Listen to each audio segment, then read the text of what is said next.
रेस्टार सड़क के किनारे एक छोटी सी सब्जी की दुकान लगाता था और सब्जी बेचने से ज्यादा लेट के पायल के बारे में सोचते रहता है। पायल उसकी बचपन की दोस्त थी, लेकिन अब उसकी जान बन चुकी थी। वो खुद से बोला, बस आज तो कह ही दूंगा उससे, जो होगा देखा जाएगा।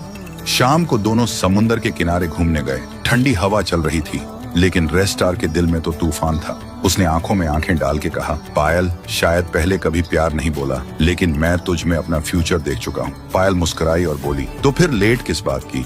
मम्मी पापा से मिलने कब आएगा? रेस्टार की दुनिया ही रोशन हो गई और दोनों घर लौटने लगे। सब कुछ परफेक्ट लग रहा था, लेकिन किस्मत को कुछ और ही मंजूर था। थोड़ा आगे जाने के बाद सामने से एक तेज रफ्तार गाड़ी आई और जोर से टक्कर। सब कुछ एक पल में खत्म हो गया। कुछ देर बाद रेस्टार की आंख खुली। उसने देखा पायल जमीन पर बेहोश पड़ी थी, खून से लथपथ। रेस्टार घबरा के चीखा, पायल मेरी जान, उठना! लेकिन पायल बिल्कुल शांत थी।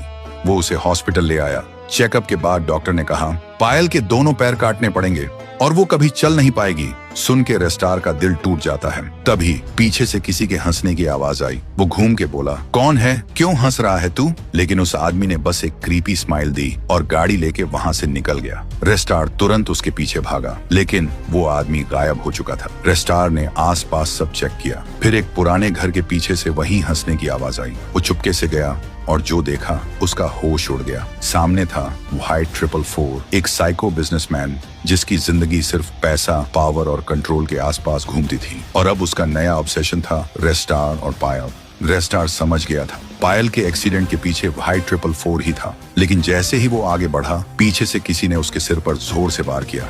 सब कुछ अंधेरा हो गया। जब होश आया, रेस्टार ने अपने आप को एक पुरानी बंद फैक्ट्री के अंदर पाया, जंजीरों से बंधा हुआ। अब सवाल ये है, व्हाइट 444 ने पायल को मारने की कोशिश क्यों की? किसने रेस्टार के सिर पर वार किया? और रेस्टार वहां फैक्ट्री तक आया कैसे? अगर जानना चाहते हो तो कमेंट करो। पार्ट 2 चाहिए।